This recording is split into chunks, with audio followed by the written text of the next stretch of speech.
Hello from Shanghai, this is Chris. Welcome to another episode of China Currents, your weekly news report of what's trending in China. Let's start this week's episode with a rather amusing story.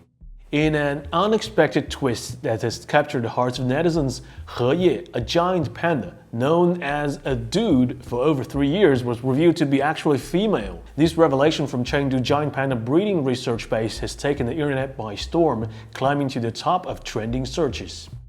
Through a post on its WeChat public account, the research base shared a video where the caretaker, affectionately known as Grandpa Tan, disclosed the results of a recent expert assessment.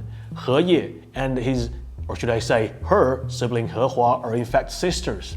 This gender correction has left many followers of He Ye bewildered and amused. Grandpa Tan explained that determining the gender of pandas can be quite complex. When He Ye was born, her features leaned male, but the male traits became less distinct as she grew older. Experts then collected biological samples which showed He Ye is female. This is not the first instance of gender confusion among pandas. He Ye's father, Mei Lan, was also initially mistaken for a female. I guess the X and Ys of this particular panda family are quite naughty. Experts say giant pandas are among the hardest mammals to identify gender when young, and traditional methods like observing the physical reproductive organ differences often don't work well for panda cubs until they are 3 to 4 years old, and more reliable methods involving blood tests and other biological analysis, which are now routinely done to conclusively determine gender. And next up, let's take a look at the Chinese football. On January 23rd, Group A of the 2023 Asian Cup concluded its matches in Doha, with the Chinese national team losing 0-1 to the host nation Qatar, while Tajikistan secured a 2-1 victory over Lebanon. As a result, Qatar triumphed with 3 wins out of 3 games, leading the group and advancing to the knockout stage with the top spot. And Tajikistan followed, qualifying for the last 16 with 1 win, 1 draw and 1 loss, totaling 4 points.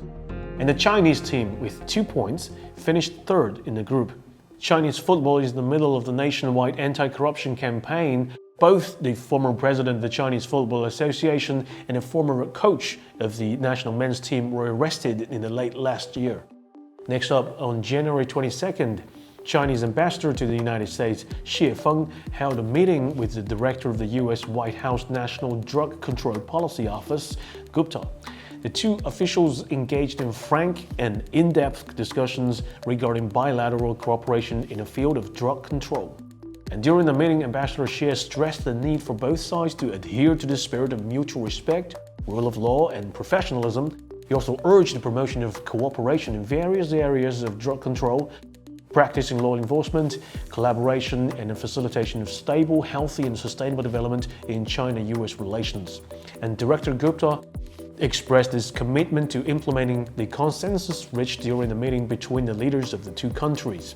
The discussions between the Chinese and US officials are expected to pave the way for enhanced cooperation and coordination in combating the global drug trade.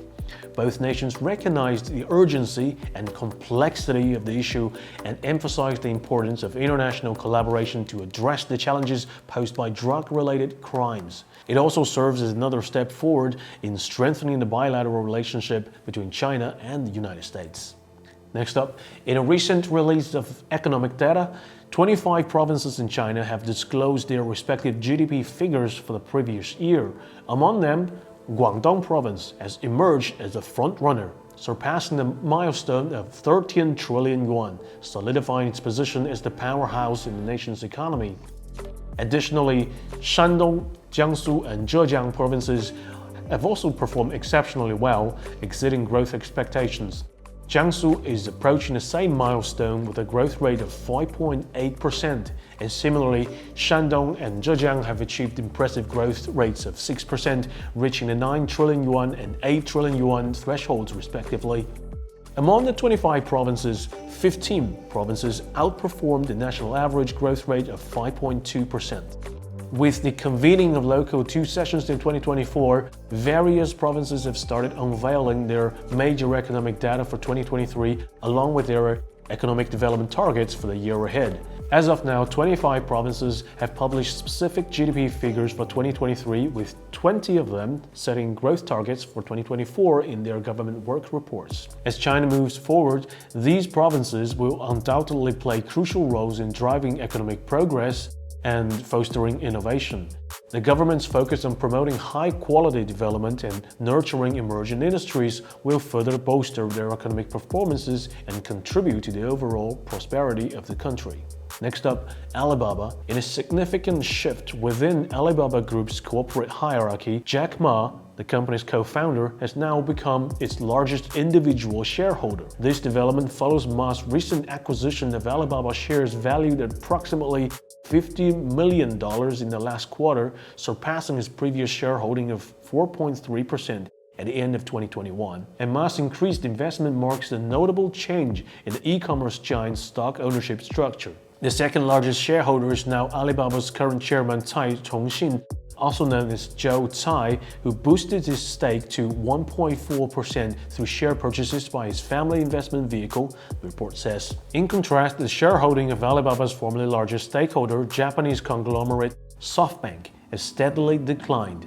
According to the Morgan Stanley calculations cited in the report, SoftBank, controlled by Masayoshi Son, has pared its Alibaba holdings from around 7% in December 2022 to about 2% by March 2023, further dropping below 0.5% by May through forward contracts. Next up, according to China's Workers' Daily Report on January 24th, for the first time, Chinese courts have officially recognized the act of engaging in substantive work using chat software after regular working hours as overtime. The case involved a plaintiff named Miss Li, who had been working at a technology company. Miss Li argued that her communication and interactions with clients and colleagues on social media after office hours should also be considered overtime work. Submitted WeChat chat records and official duty roster for holiday community files as evidence. However, the defendant company contended that since Ms. Li was the head of the operations department, any calls she received from employees or clients after work hours should not be classified as overtime. In a subsequent appeal, Judge Zheng Jizhe of the Beijing Third Intermediary People's Court pointed out that the use of social media for work-related purposes after regular working hours and on holidays went beyond mere communication.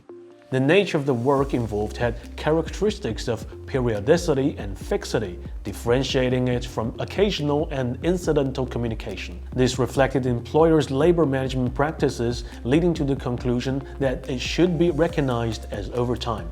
As a result, the court ordered the company to pay Ms. Li a sum of 30,000 yuan as compensation. And Kou Feng, the president of the Beijing High People's Court, stated that this ruling establishes clear criteria for identifying invisible overtime and safeguards the legitimate rights and interests of the workers in the digital era.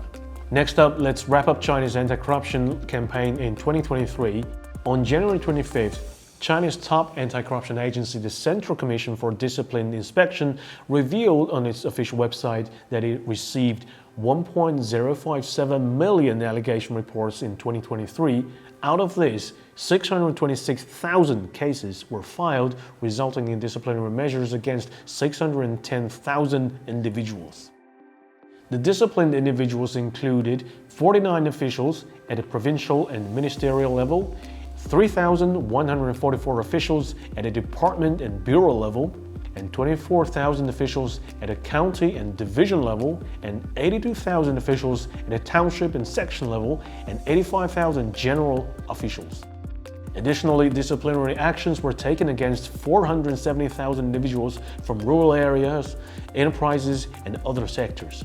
The CCDI also disclosed that it initiated cases against 17,000 individuals involved in bribery and transferred 3,389 individuals to the public prosecutor's office. The anti-corruption campaign highlights China's ongoing efforts to tackle corruption at all levels of government and society, demonstrating the authorities' commitment to upholding integrity and maintaining clean governance. Last but not least, let's take a look at the weather here in China. Beginning the evening of January 21st, Cities including Changsha and Nanchang welcomed snowfall, spurred by the first cold wave of the year 2024. The National Meteorological Center issued a blue cold wave warning, a blue gale warning, and a yellow heavy snowfall warning at 6 a.m. on January 22nd. The forecast from January 22nd at 8 a.m. to January 23rd at 8 a.m. predicts heavy snow to blizzard conditions in parts of southern Hunan, central and southern Jiangxi, southwestern Zhejiang, northwestern Fujian, northeastern Guangxi, and northern Guangdong. And temperatures are expected to plummet, with the minimum temperature reaching 0 degrees Celsius in the northern part of Guangxi and Guangdong. Residents in affected areas are advised to prepare for severe weather conditions, and relevant authorities are on alert for any emergency response measures as a cold wave progresses. And that's all for today. Thank you for watching this episode of China Currents. If you have any thoughts and comments about our show, please reach us at the email address below. I'm Chris, looking forward to hearing from you, and see you next time.